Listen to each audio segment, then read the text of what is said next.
Hello नमस्कार जय Hind Vande Mataram friends. तो मित्रों આજના વિડીયોમાં જે છે આપણે 1 થી 50 જેટલા જીકેના એમસીક્યુ જે છે જોવાના છે। 50 જેટલા જીકેના એમસીક્યુ મિત્રો આપણે નવા સિલેબસ મુજબ આપણે આજે લઈને આવ્યા છીએ। તો કોન્સ્ટેબલની જો તમે તૈયારી કરતા હોય તો વિડીયોમાં છેલ્લે સુધી જોતા રહેજો અને મિત્રો ચેનલ ઉપર નવા હોય તો ચેનલને પણ ખાસ સબસ્ક્રાઇબ કરી લેજો। તો ચાલો શરૂ કરીએ। પ્રશ્ન નંબર પહેલો, 2011ની વસ્તી ગણતરીમાં ગુજરાતમાં કયા જિલ્લામાં વસ્તીની ગીચતા સૌથી ઓછી હતી? મિત્રો 2011ની વસ્તી ગણતરીની અહીંયા જે છે વાત કરવામાં આવેલી છે। 2011ની વસ્તી ગણતરીમાં ગુજરાતમાં જે છે એ કયા જિલ્લામાં વસ્તીની ગીચતા જે છે સૌથી ઓછી હતી? તો શું આવશે અહીંયા રાઈટ આન્સર? ડાંગમાં જે છે એ સૌથી ઓછી હતી 2011ની વસ્તી ગણતરી મુજબ। ખાસ યાદ રાખીશું મિત્રો। સૌથી વધુ પૂછે તો સુરતમાં હતી, એ પણ આપણને સાથે સાથે જે છે એ ખ્યાલ હોવો જ જોઈએ। સૌથી વધારે સુરત અને સૌથી ઓછી ક્યાં? તો ડાંગમાં હતી। નેક્સ્ટ ક્વેશ્ચન જોઈએ ત્યારબાદનો, ગાંધીજીએ ક્યારે સાબરમતી આશ્રમથી દાંડીના દરિયાકાંઠાના ગામ સુધી ઐતિહાસિક દાંડીકૂચની શરૂઆત કરી હતી? ગાંધીજીએ જે છે ને એ ક્યારે સાબરમતી આશ્રમથી દાંડીના દરિયાકાંઠાના ગામ સુધી ઐતિહાસિક દાંડીકૂચની શરૂઆત કરી હતી? તો શું આવશે અહીંયા રાઈટ આન્સર? માર્ચ 1930માં આવશે। ઓપ્શન એ રાઈટ આન્સર અહીંયા બની જશે। 12 માર્ચ, એ પણ આપણને ખ્યાલ હોવો જોઈએ। 12 માર્ચ જે છે 1930 ગાંધીજીએ જે છે સાબરમતી આશ્રમથી જે છે દાંડીકૂચના દરિયાકાંઠાના ગામ સુધી જે છે ઐતિહાસિક દાંડીકૂચની શરૂઆત કરી હતી। ખાસ યાદ રાખીશું। નેક્સ્ટ ક્વેશ્ચન જોઈએ ત્યારબાદનો, ગુજરાત પર્યાવરણ વ્યવસ્થાપન સંસ્થાએ તેનું મુખ્ય મથક કયા વર્ષમાં ગાંધીનગર ખસેડ્યું હતું? ગુજરાત પર્યાવરણ વ્યવસ્થાપન સંસ્થાએ જે છે તેનું મુખ્ય મથક કયા વર્ષમાં ગાંધીનગર ખાતે ખસેડ્યું હતું? તો એ વર્ષ કયું હતું? 2011ના વર્ષમાં જે છે એ ખસેડ્યું હતું। ગુજરાત પર્યાવરણ વ્યવસ્થાપન સંસ્થાએ તેનું મુખ્ય મથક જે છે એ કઈ સાલમાં? તો 2011ની સાલમાં ગાંધીનગર ખાતે ખસેડેલું હતું। ખાસ યાદ રાખીશું મિત્રો। તમે વિડીયોમાં જે છે છેલ્લે સુધી જોતા રહેજો। આપણે છેલ્લે લાસ્ટમાં એક 51મો ક્વેશ્ચન રાખેલો છે જેનો આન્સર તમારે કોમેન્ટમાં જણાવવાનો રહેશે। તો વિડીયોમાં તમે છેલ્લે સુધી જોતા રહેજો। જોઈએ ત્યારબાદનો નેક્સ્ટ ક્વેશ્ચન, પોગ ડેમ નીચેનામાંથી કઈ નદી પર બાંધવામાં આવ્યો છે? મિત્રો પોગ ડેમ જે છે એ નીચેનામાંથી કઈ નદી ઉપર બાંધવામાં આવેલો છે? તો કઈ નદી આવશે અહીંયા રાઈટ આન્સર? બિયાસ નદી આવશે। ઓપ્શન એ અહીંયા આપણો રાઈટ આન્સર બની જશે। પોગ ડેમ જે છે એ કઈ નદી ઉપર? તો બિયાસ નદી ઉપર બાંધવામાં આવેલો છે। ખાસ યાદ રાખીશું। નેક્સ્ટ ક્વેશ્ચન જોઈએ ત્યારબાદનો, સાચા વિધાનો જણાવો। જોઈએ આપણે અહીંયા બે વિધાનો આપેલા છે, સાચા છે કે ખોટા જણાવવાના રહેશે। સતલજ અને કાલી નદી વચ્ચેનો વિસ્તાર કુમાઉ હિમાલય તરીકે પણ ઓળખાય છે। મિત્રો પહેલું વિધાન સાચું છે। તેનું સૌથી ઊંચું શિખર નંદા દેવી છે। તો મિત્રો અહીંયા આપેલા બંને વિધાનો આપણા સાચા બની જશે। જવાબ આપણો ઓપ્શન સી બની જશે। સતલજ અને કાલી નદી વચ્ચેનો જે વિસ્તાર છે એ કુમાઉ હિમાલય। મિત્રો કુમાઉની સાથે સાથે એનું નામ અન્ય ગઢવાલ પણ છે, એ પણ આપણને ખ્યાલ હોવો જોઈએ। સતલજ અને કાલી નદી વચ્ચેનો વિસ્તાર જે છે કુમાઉ અથવા તો ગઢવાલ હિમાલય તરીકે જે છે એ ઓળખાય છે। અને મિત્રો આનું જે છે સૌથી ઊંચું શિખર નંદા દેવી છે। બંને વિધાનો સાચા બની જશે। મિત્રો આ વિભાગ સતલજ અને કાલી નદી વચ્ચે આવેલો છે। પશ્ચિમ ભાગને ગઢવાલ અને પૂર્વ ભાગને કુમાઉ કહેવામાં આવે છે। આ વિસ્તારમાં સૌથી ઊંચું શિખર નંદા દેવી છે। ખાસ યાદ રાખીશું મિત્રો। તમને વિડીયો ગમતો હોય તો એક લાઇક કરજો। અમે તમારી પાસે માત્ર એક લાઇકની આશા રાખીએ છીએ, તો એક લાઇક તમે જરૂર કરી દેજો। નેક્સ્ટ ક્વેશ્ચન જોઈએ ત્યારબાદનો, ભારતનો કયો પ્રાકૃતિક વિભાગ જળ અને જંગલનો મુખ્ય સ્ત્રોત છે? ભારતનો કયો પ્રાકૃતિક વિભાગ જે છે એ જળ અને જંગલોનો જે છે મુખ્ય સ્ત્રોત છે? તો કયો આવશે અહીંયા રાઈટ આન્સર? ઉત્તરનો પર્વતીય પ્રદેશ આવશે। ઓપ્શન ડી રાઈટ આન્સર અહીંયા બની જશે આપણો। ભારતનો જે છે ઉત્તરનો પર્વતીય પ્રદેશ જે છે પ્રાકૃતિક વિભાગ અને જળ અને જંગલોનો મુખ્ય સ્ત્રોત ગણાય છે। ખાસ યાદ રાખીશું। ત્યારબાદનો ક્વેશ્ચન જોઈએ, ગુજરાતની કઈ નદીને મેકલ કન્યા તરીકે ઓળખવામાં આવે છે? ગુજરાતની કઈ નદીને જે છે એ મેકલ કન્યા તરીકે ઓળખવામાં આવે છે? તો શું આવશે અહીંયા? નર્મદા નદી, આપણે સૌ જાણીએ છીએ એને જે છે મેકલ કન્યા તરીકે ઓળખવામાં આવે છે। ઓપ્શન સી રાઈટ આન્સર અહીંયા બની જશે। નેક્સ્ટ ક્વેશ્ચન જોઈએ ત્યારબાદનો, ગુજરાતી ભાષાના પ્રથમ જીવન ચરિત્રના લેખક શ્રી પ્રાણલાલ મથુરદાસે તેનું શીર્ષક શું આપેલું છે? ગુજરાતી ભાષાના મિત્રો પ્રથમ જીવન ચરિત્રના લેખક જે છે પ્રાણલાલ મથુરદાસ, એનું પ્રથમ શીર્ષક જે છે શું આપેલું છે? તો શું આવશે રાઈટ આન્સર અહીંયા? કોલંબસનો વૃત્તાંત આવશે। ઓપ્શન એ રાઈટ આન્સર અહીંયા આપણો બની જશે। નેક્સ્ટ ક્વેશ્ચન જોઈએ ત્યારબાદનો, કેન્દ્ર સરકાર વચ્ચે શક્તિ વિભાજન એ ભારતના બંધારણમાં કયા દેશ પાસેથી લેવામાં આવ્યું છે? કેન્દ્ર રાજ્ય વચ્ચે જે છે શક્તિ વિભાજન એ ભારતના બંધારણમાં કયા દેશ પાસેથી લેવામાં આવેલું છે? તો એ કયા દેશ પાસેથી આવશે? કેનેડા જે છે એ દેશ પાસેથી લેવામાં આવેલું છે। ઓપ્શન એ રાઈટ આન્સર અહીંયા બની જશે। શક્તિ વિભાજન એટલે સત્તાઓનું વિભાજન એ જે છે આપણે બંધારણમાં કયા દેશ પાસેથી? તો કેનેડા દેશ પાસેથી લીધેલું છે। ત્યારબાદનો ક્વેશ્ચન જોઈએ, અયોધ્યા રામ મંદિરની લંબાઈ પહોળાઈ કેટલી છે? અયોધ્યા રામ મંદિરની લંબાઈ અને પહોળાઈ જે છે એ કેટલી છે? મિત્રો આ સાવ ઇઝી ક્વેશ્ચન લાગતો હશે તમને, પણ મિત્રો આ જે છે આપણને આની માહિતી પણ ખ્યાલ હોવી જોઈએ, ક્યારેક જે છે આવું પણ પૂછાઈ જાય. તો અયોધ્યા રામ મંદિરની લંબાઈ જે છે એ કેટલી અને પહોળાઈ કેટલી છે? તો શું આવશે? 360 ફૂટ પહોળાઈ અને 235 ફૂટ એની 360 ફૂટ લંબાઈ અને 235 ફૂટ જે છે એ પહોળાઈ છે. ખાસ યાદ રાખીશું. ઓપ્શન સી રાઈટ આન્સર અહીંયા આપણો બની જશે. મિત્રો સાથે સાથે ઊંચાઈ પણ ખ્યાલ હોવો જોઈએ. 161 ફૂટ એની ઊંચાઈ છે એ પણ આપણને ખ્યાલ હોવો જોઈએ. ત્યારબાદનો ક્વેશ્ચન જોઈએ, અલ્હાબાદનું સ્તંભ શિલાલેખ નીચેનામાંથી કોની સાથે સંબંધિત છે? અલ્હાબાદનું સ્તંભ શિલાલેખ જે છે એ નીચેનામાંથી કોની સાથે સંબંધિત છે?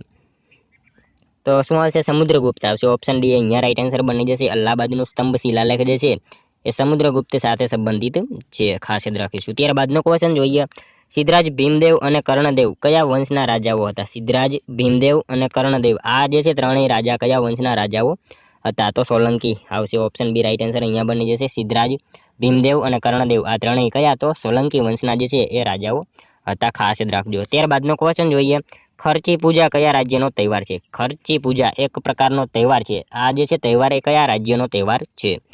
ખર્ચી પૂજા જે છે ને મિત્રો ત્રિપુરાનો તહેવાર છે. ઓપ્શન સી રાઈટ આન્સર બની જશે. ખાસ યાદ રાખીશું મિત્રો. ખર્ચી પૂજા જે છે કયા રાજ્યનો? તો ત્રિપુરા જે છે એ રાજ્યનો તહેવાર છે. મિત્રો આ તહેવાર જે છે ને ત્રિપુરા રાજ્યમાં ઉજવાય છે. આ તહેવાર રાજસી પરિવારના તહેવારના જે છે એ સ્વરૂપે શરૂ થયો હતો. હાલમાં મિત્રો સામાન્ય પરિવાર પણ આ તહેવાર જે છે 10 દિવસ સુધી ઉજવે છે અને ભગવાન શિવના સન્માનમાં જે છે આ ઉજવવામાં આવે છે. એ પણ આપણને ખ્યાલ હોવો જોઈએ. મિત્રો અહીંયા ક્યારેક પ્રશ્ન પૂછાય કે ખર્ચી પૂજા નામનો તહેવાર જે છે કયા ભગવાન સાથે સંકળાયેલ છે? તો શું આવશે? ભગવાન શિવના સન્માનમાં ઉજવવામાં આવે છે. ભગવાન શિવ સાથે સંકળાયેલ છે. શિવે મિત્રો 14 અન્ય દેવી દેવતાઓની પૂજા કરવાનો લોકોને આદેશ કર્યો હતો. આવું જે છે એમાં વર્ણન કરેલું છે. એના વિશે આપણને જે છે તમામ માહિતી ખ્યાલ હોવી જોઈએ. ખર્ચી પૂજા ક્યાં? તો ત્રિપુરા સાથે સંકળાયેલ છે. ત્યારબાદનો ક્વેશ્ચન જોઈએ, કયા પાક માટે સુરત જાણીતું છે? કયા પાક માટે જે છે એ સુરત જાણીતું છે નીચેનામાંથી? તો કયા પાક આવશે? કેળા માટે જે છે એ સુરત જાણીતું છે. આપણે સૌ જાણીએ છીએ કેળા માટે જે છે સુરત જાણીતું છે. અહીંયા ચીકુ અને હાફૂસ કેરી આ બંને જે છે એ શું આવશે? વલસાડમાં આવશે. ઓપ્શન ડી અને સીમાં આપેલું છે. ચીકુ અને હાફૂસ કેરી એ બંને વલસાડમાં આવશે. ત્યારબાદનો ક્વેશ્ચન જોઈએ 15મો, કયા રાજ્યના મોટા ભાગના નિવાસી ઈસાઈ છે? કયા રાજ્યના જે છે મોટા ભાગના નિવાસી જે છે ઈસાઈ છે એટલે કે ખ્રિશ્ચિયન છે? તો શું આવશે? તમિલનાડુ આવશે. ઓપ્શન સી રાઈટ આન્સર અહીંયા બની જશે. મિત્રો અહીંયા આપેલા ઓપ્શન જે છે એમાંથી આપણે આન્સર જણાવવાનો છે. અહીંયા જે છે 4 ઓપ્શન એમાંથી તમિલનાડુ આવશે. આમ જો આપણે વાત કરીએ તો આપણને ઓપ્શન અહીંયા જે છે કેરળ આપેલું હોય તો સૌથી વધારે કેરળમાં આમ જોવા જઈએ, પરંતુ અહીંયા આપણને કેરળ ઓપ્શનમાં નથી આપેલું. એટલા માટે અહીંયા ઓપ્શન જે છે એ પ્રમાણે વાત કરીએ તો તમિલનાડુમાં સૌથી વધારે જે છે એ ખ્રિશ્ચિયન જોવા મળે છે. ખાસ યાદ રાખીશું. ત્યારબાદનો ક્વેશ્ચન જોઈએ, ગુજરાત વિધાનસભાની સૌપ્રથમ ચૂંટણી કયા વર્ષે યોજાઈ હતી? ગુજરાત વિધાનસભાની સૌપ્રથમ ચૂંટણી જે છે એ કયા વર્ષે યોજાઈ હતી? તો 1962ના વર્ષે. ખાસ યાદ રાખીશું. ઓપ્શન સી રાઈટ આન્સર અહીંયા બની જશે. ગુજરાત વિધાનસભાની સૌપ્રથમ ચૂંટણી કયા વર્ષે? તો 1962ના વર્ષમાં જે છે એ યોજાઈ હતી. નેક્સ્ટ ક્વેશ્ચન જોઈએ ત્યારબાદનો, પંચાયતી રાજની આધારશિલા કોને ગણવામાં આવે છે? પંચાયતી રાજની આધારશિલા જે છે કોને ગણવામાં આવે છે? તો કોને ગણવામાં આવે છે? ગ્રામસભા આવશે. ઓપ્શન ડી રાઈટ આન્સર બની જશે. ગ્રામસભા જે છે એ પંચાયતી રાજની આધારશિલા ગણવામાં આવે છે. ત્યારબાદનો ક્વેશ્ચન જોઈએ, ત્રિપિટક કયા ધર્મનો ગ્રંથ છે? ત્રિપિટક જે છે કયા ધર્મનો ધાર્મિક ગ્રંથ છે? તો બૌદ્ધ ધર્મનો આવશે. ઓપ્શન સી રાઈટ આન્સર અહીંયા આપણો બની જશે. ખાસ યાદ રાખીશું. ત્રિપિટક જે છે એ બૌદ્ધ ધર્મનો ગ્રંથ છે. ત્યારબાદનો ક્વેશ્ચન જોઈએ, રાજ્ય કક્ષાએ ગુજરાત પંચાયતી રાજ કાઉન્સિલની રચના કોણ કરે છે? રાજ્ય કક્ષાએ ગુજરાત પંચાયતી રાજ કાઉન્સિલની રચના જે છે એ નીચેનામાંથી કોણ કરતા હોય છે? તો કોણ આવશે? રાજ્ય સરકાર જે છે કરતા હોય છે. ઓપ્શન ડી અહીંયા આપણો રાઈટ આન્સર બની જશે. રાજ્ય કક્ષાએ જે છે ગુજરાત પંચાયતી રાજ કાઉન્સિલની રચના કોણ? તો રાજ્ય સરકાર જ કરે ને. ઓપ્શન ડી રાઈટ આન્સર બની જશે. ત્યારબાદનો ક્વેશ્ચન જોઈએ, મહાગુજરાત આંદોલનના ટેકામાં ચાલતું જનસત્તા દૈનિક કોનું હતું? મહાગુજરાત આંદોલનના ટેકામાં ચાલતું જનસત્તા દૈનિક જે છે એ નીચેનામાંથી કોનું હતું? તો કોનું આવશે? રમણલાલ શેઠનું હતું. ઓપ્શન બી અહીંયા રાઈટ આન્સર આપણો બની જશે. નેક્સ્ટ ક્વેશ્ચન જોઈએ ત્યારબાદનો 21મો, અમૃતા શેરી ગિલ નીચે પૈકી કયા ક્ષેત્ર સાથે જોડાયેલા છે? અમૃતા શેર ગિલ જે છે એ નીચેનામાંથી કયા ક્ષેત્ર સાથે જોડાયેલા છે? તો શું આવશે રાઈટ આન્સર? ચિત્રકળા આવશે અહીંયા. ઓપ્શન એ રાઈટ આન્સર બની જશે આપણો. અમૃતા શેર ગિલ જે છે નીચેનામાંથી કયા ક્ષેત્ર સાથે? તો ચિત્રકળા સાથે સંકળાયેલા છે. તેઓ મિત્રો સૌથી વધારે ખ્યાતિ પ્રાપ્ત મહિલા ચિત્રકારોમાંના એક ચિત્રકાર હતા અને એઓ જે છે યુરોપમાં શિક્ષણ અને પ્રશિક્ષણ પ્રાપ્ત કરીને ભારતમાં આવ્યા હતા એના વિશે જે છે આપણને માહિતી ખ્યાલ હોવી જોઈએ. નેક્સ્ટ ક્વેશ્ચન જોઈએ ત્યારબાદનો, ચંદન કયા પ્રકારના જંગલોમાં જોવા મળે છે? મિત્રો ચંદન આ જે છે કયા પ્રકારના જંગલમાં જોવા મળે આપણને? તો કયા આવશે? ભેજયુક્ત પર્ણપાતી જંગલો હોય ને એમાં એ જે છે ચંદન જોવા મળે છે, આપણને ખાસ યાદ રાખીશું. નેક્સ્ટ ક્વેશ્ચન જોઈએ ત્યારબાદનો, ગુજરાત વન આંકડા શાસ્ત્ર 2019-20 મુજબ નીચેનામાંથી કયા જિલ્લામાં સૌથી વધુ વન આવરણો છે? ગુજરાત વન આંકડા શાસ્ત્ર 2019-20 મુજબ જે છે નીચેનામાંથી કયા જિલ્લામાં સૌથી વધુ વન આવરણો છે? તો મિત્રો વનની જો વાત કરીએ ને તો ડાંગમાં જે છે એ સૌથી વધારે વન છે. નેક્સ્ટ ક્વેશ્ચન જોઈએ ત્યારબાદનો 24મો, હિનયાન અને મહાયાન કયા ધર્મના બે ભાગ છે? હિનયાન તથા મહાયાન આ જે છે કયા ધર્મના બે ભાગ છે? તો કયા ધર્મના આવશે? બૌદ્ધ ધર્મના આવશે. ઓપ્શન સી અહીંયા રાઈટ આન્સર આપણો બની જશે. હિનયાન અને મહાયાન જે છે એ બૌદ્ધ ધર્મના બે ભાગ છે, ખાસ યાદ રાખીશું. નેક્સ્ટ ક્વેશ્ચન જોઈએ ત્યારબાદનો, ઓલિમ્પિક રમતોત્સવનું આયોજન સૌપ્રથમ ક્યારે કરવામાં આવ્યું હતું? ઓલિમ્પિક રમતોત્સવનું આયોજન જે છે એ સૌપ્રથમ ક્યારે કરવામાં આવ્યું હતું? કઈ સાલમાં? તો શું આવશે? 1896માં જે છે કરવામાં આવેલું હતું. ઓલિમ્પિક રમતોત્સવનું આયોજન સૌપ્રથમ કયા વર્ષમાં? તો 1896ની સાલમાં જે છે એ કરવામાં આવેલું હતું, ખાસ યાદ રાખજો. નેક્સ્ટ ક્વેશ્ચન જોઈએ ત્યારબાદનો, સ્વદેશી મિત્ર મંડળની રચના કોના દ્વારા કરવામાં આવી હતી? સ્વદેશી મિત્ર મંડળની રચના જે છે એ કોના દ્વારા કરવામાં આવી હતી? તો કૃપાશંકર પંડિત જે છે એમના દ્વારા કરવામાં આવેલી હતી સ્વદેશી મિત્ર મંડળની રચના, ખાસ યાદ રાખીશું. ઓપ્શન બી રાઈટ આન્સર અહીંયા આપણો બની જવાનો છે. નેક્સ્ટ ક્વેશ્ચન જોઈએ ત્યારબાદનો, ભારતમાં ગુજરાત પશુધનની દ્રષ્ટિએ કયા ક્રમે છે? ભારતમાં ગુજરાત જે છે પશુધનની દ્રષ્ટિએ કયા ક્રમે છે? તો 10મા ક્રમે આવશે.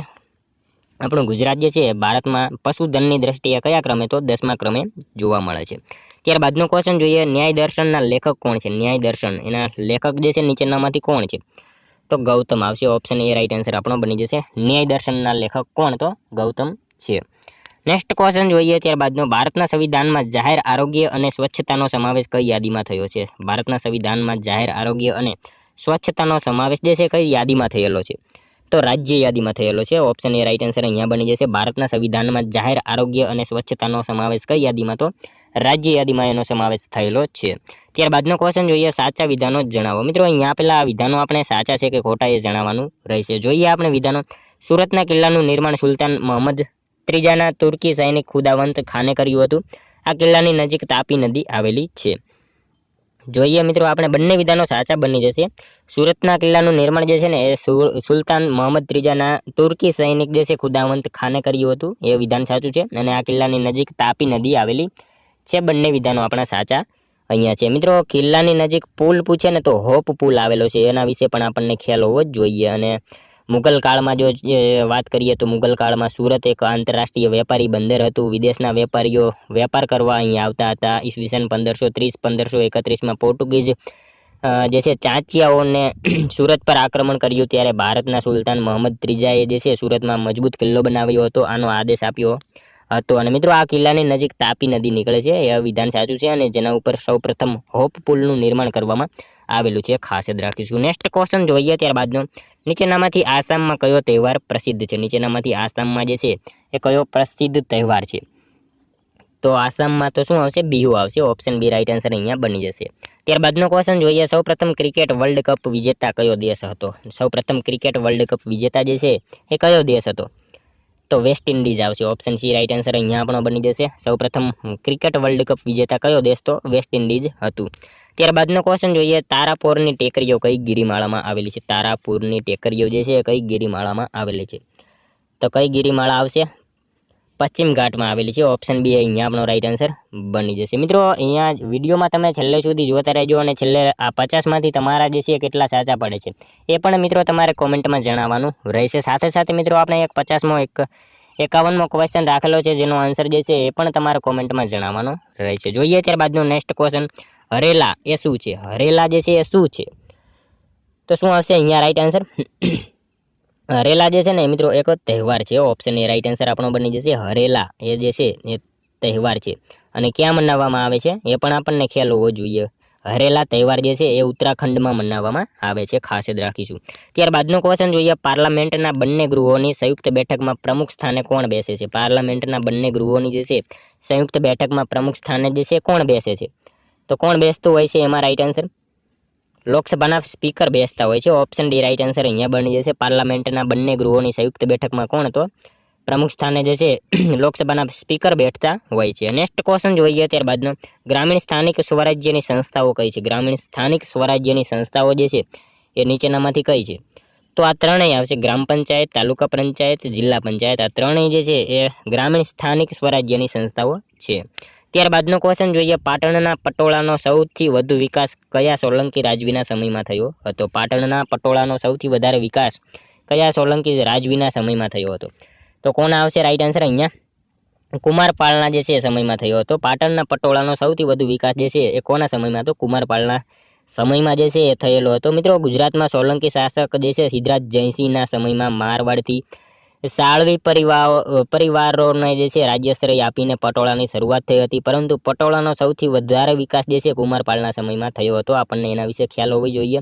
મિત્રો, પટોળાને જે છે ને સંસ્કૃત ભાષામાં પટદકલ કહેવામાં આવે છે, એ પણ આપણને સાથે સાથે જે છે ખ્યાલ હોવો જોઈએ। ત્યારબાદનો ક્વેશ્ચન જોઈએ 38માં, દેલવાડાના દેરા ક્યાં આવેલા છે? દેલવાડાના દેરા મિત્રો ક્યાં આવશે? આબુ, રાજસ્થાનમાં આવેલા છે, આબુ ખાતે। નેક્સ્ટ ક્વેશ્ચન જોઈએ ત્યારબાદનો, ગાંધીજીએ શ્રીમદ ભાગવત ગીતા પર લખેલા પુસ્તકનું નામ જણાવો। ગાંધીજીએ શ્રીમદ ભાગવત ગીતા પર લખેલા પુસ્તકનું નામ જે છે એ જણાવો। તો શું આવશે? જીવન પ્રદીપ આવશે। ઓપ્શન એ રાઈટ આન્સર અહીંયા બની જશે। ગાંધીજીએ શ્રીમદ ભાગવત ગીતા પર લખેલા પુસ્તકનું નામ શું? તો જીવન પ્રદીપ એનું નામ છે। ત્યારબાદનો ક્વેશ્ચન જોઈએ, ઋગ્વેદમાં દર્શાવેલ સપ્તસિંધુ પ્રદેશ વર્તમાન ભારતનો કયો પ્રદેશ હોવાનું સંભવ છે? ઋગ્વેદમાં દર્શાવેલ જે છે સપ્તસિંધુ પ્રદેશ એ હાલમાં ભારતનો કયો પ્રદેશ હોવાનું સંભવ છે? તો કયો પ્રદેશ આવશે? હાલમાં પંજાબ છે। ઓપ્શન બી રાઈટ આન્સર અહીંયા બની જશે। નેક્સ્ટ ક્વેશ્ચન જોઈએ ત્યારબાદનો, ગુજરાતી લઘુકથાના જનક કોણ ગણાય છે? ગુજરાતી લઘુકથાના જનક જે છે એ કોણ ગણાય છે? તો કોણ આવશે અહીંયા રાઈટ આન્સર? ગુજરાતી લઘુકથાના જનક જે છે ને એ મોહનલાલ પટેલ જે છે એ ગણાય છે। Option A C right answer અહીંયા બની જશે। નેક્સ્ટ ક્વેશ્ચન જોઈએ ત્યારબાદનો, પાંડવોની માતા કુંતીનું મંદિર ભારતમાં એકમાત્ર કયા રાજ્યમાં આવેલું છે? પાંડવોની માતા કુંતીનું મંદિર જે છે ભારતમાં કયા રાજ્યમાં આવેલું છે? તો એ હરિયાણામાં આવેલું છે। ઓપ્શન ડી રાઈટ આન્સર અહીંયા બની જશે। પાંડવોની માતા કુંતી માતાનું મંદિર જે છે એ કયા રાજ્યમાં? તો હરિયાણા રાજ્યમાં આવેલું છે। નેક્સ્ટ ક્વેશ્ચન જોઈએ ત્યારબાદનો, અર્પણા પોપટ કઈ રમતના ખેલાડી છે? અર્પણા પોપટ જે છે એ નીચેનામાંથી કઈ રમત સાથે સંકળાયેલા છે? તો બેડમિન્ટનના એ ખેલાડી હતા। ઓપ્શન ડી રાઈટ આન્સર બની જશે। અર્પણા પોપટ જે છે એ કઈ રમત? તો બેડમિન્ટન સાથે સંકળાયેલી છે। અને વર્લ્ડ કપ અને મિત્રો વાત કરીએ વર્લ્ડ બેડમિન્ટન ડે આપણે ક્યારે મનાવીએ છીએ? 5 જુલાઈના રોજ વર્લ્ડ બેડમિન્ટન દિવસની ઉજવણી કરવામાં આવે છે। નેક્સ્ટ ક્વેશ્ચન જોઈએ ત્યારબાદનો, જ્ઞાનકુંજ પ્રોજેક્ટની રજૂઆત કયા મુખ્યમંત્રીના સમયમાં થઈ હતી? જ્ઞાનકુંજ પ્રોજેક્ટની શરૂઆત જે છે એ કયા મુખ્યમંત્રીના સમયમાં થઈ હતી? તો વિજયભાઈ રૂપાણી જે છે એમના સમયમાં થઈ હતી। આપણા લોકલાડીલા વિજય રૂપાણી, જ્ઞાનકુંજ પ્રોજેક્ટની શરૂઆત એમના સમયમાં થઈ હતી। નેક્સ્ટ ક્વેશ્ચન જોઈએ ત્યારબાદનો, મંદિરોની ઉત્તરી શૈલી કયા નામથી જાણીતી છે? મંદિરોની ઉત્તરી શૈલી જે છે એ કયા નામથી જાણીતી છે? તો નાગર આવશે। ઓપ્શન બી રાઈટ આન્સર અહીંયા બની જશે। ત્યારબાદનો ક્વેશ્ચન જોઈએ, ભારત સરકારે નીતિ પંચની સ્થાપના નીચેનામાંથી કોનું સ્થાન લેવા માટે કરી છે? ભારત સરકારે નીતિ પંચની સ્થાપના જે છે એ નીચેનામાંથી કોનું સ્થાન લેવા માટે કરી છે? તો શું આવશે? આયોજન પંચ આવશે। ઓપ્શન ડી રાઈટ આન્સર આપણો બની જશે। મિત્રો, આયોજન પંચની વાત કરીએ તો અહીંયા જે છે એ ભારત સરકારે નીતિ પંચની સ્થાપના જે છે નીચેનામાંથી કોનું? તો આયોજન પંચની સ્થાન જે છે લેવા માટે કરી છે। નીતિ આયોગના અધ્યક્ષ હંમેશા વડાપ્રધાન હોય છે, ખાસ યાદ રાખીશું। ત્યારબાદનો ક્વેશ્ચન જોઈએ, મહાગુજરાતના આંદોલનના સંયોજક તરીકે કોણ ફરજ બજાવી હતી? મહાગુજરાત આંદોલનના સંયોજક તરીકે નીચેનામાંથી કોણે ફરજ બજાવી હતી? તો કોણ આવશે? બ્રહ્મકુમાર ભટ્ટ આવશે, એમણે ફરજ બજાવેલી હતી, ખાસ યાદ રાખીશું। નેક્સ્ટ ક્વેશ્ચન જોઈએ ત્યારબાદનો, ગુહાઈ સિંચાઈ યોજના કયા જિલ્લામાં આવેલ છે? ગુહાઈ સિંચાઈ યોજના જે છે કયા જિલ્લામાં આવેલ છે? તો Sabarkantha. Option A right answer બની જશે। ગુહાઈ સિંચાઈ યોજના કયા જિલ્લામાં? તો સાબરકાંઠા જિલ્લામાં આવેલી છે, હિંમતનગર નજીક આવેલી છે। એ પણ આપણને જે છે એ સાથે સાથે ખ્યાલ હોવો જોઈએ। સાબરકાંઠામાં હિંમતનગર ખાતે જે છે એ ગુહાઈ સિંચાઈ યોજના આવેલી છે, ખાસ યાદ રાખીશું। નેક્સ્ટ ક્વેશ્ચન જોઈએ ત્યારબાદનો, પંચાયતી રાજ કાઉન્સિલના અધ્યક્ષ કોણ હોય છે? પંચાયતી રાજ કાઉન્સિલના અધ્યક્ષ જે છે એ કોણ છે? તો કોણ આવશે રાઈટ આન્સર અહીંયા? પંચાયત મંત્રી હોય છે। ઓપ્શન ડી રાઈટ આન્સર બની જશે। નેક્સ્ટ ક્વેશ્ચન જોઈએ ત્યારબાદનો 50મો, સાચા વિધાનો જણાવો। મંત્રી પરિષદ રાષ્ટ્રપતિને લોકસભાના વિસર્જનની સલાહ આપી શકે છે? મંત્રી પરિષદ સામૂહિક રીતે લોકસભાને જવાબદાર હોય છે। મિત્રો, અહીંયા આપેલા બંને વિધાનો આપણા સાચા બની જશે। ઓપ્શન સી રાઈટ આન્સર બની જશે। મંત્રી પરિષદ જે છે રાષ્ટ્રપતિને લોકસભાના વિસર્જનની સલાહ આપી શકે છે, સાચું છે. અને મંત્રી પરિષદ જે છે સામૂહિક રીતે લોકસભાને જવાબદાર હોય છે. બંને વિધાનો આપણા સાચા છે. જોઈએ મિત્રો લાસ્ટ 51મો ક્વેશ્ચન, જેનો આન્સર જે છે તમારે કોમેન્ટમાં જણાવવાનો રહેશે. સીદી સૈયદની જાળી, જુમા મસ્જિદ અને સરખેજ રોજા કયા શહેરમાં આવેલા છે? મિત્રો સાવ ઈઝી ક્વેશ્ચન આપણે રાખેલો છે, જેનો આન્સર તમારે કોમેન્ટમાં જણાવવાનો રહેશે. સીદી સૈયદની જાળી, જુમા મસ્જિદ અને સરખેજ રોજા કયા શહેરમાં આવશે? એક તમારે કોમેન્ટમાં આન્સર જણાવવાનો રહેશે. સાથે સાથે મિત્રો આ 50માંથી કેટલા સાચા પડ્યા એ પણ કોમેન્ટમાં જણાવવાનું રહેશે. તો મિત્રો આ તો વિડીયો, જો તમને વિડીયો પસંદ આવ્યો હોય તો એક લાઇક કરજો, તમારા મિત્રો જોડે શેર કરજો, જેથી એમને પણ ઉપયોગી બને. અને મિત્રો આપણી ચેનલ ઉપર નવા હોય તો ચેનલને ખાસ સબસ્ક્રાઇબ કરી લેજો. દરરોજ આપણી ચેનલ ઉપર તમને આવા જીકેના વિડીયો જોવા મળશે. તો મળશું હવે કાલે બીજા વિડીયોમાં. ત્યાં સુધી જય હિન્દ, વંદે માતરમ.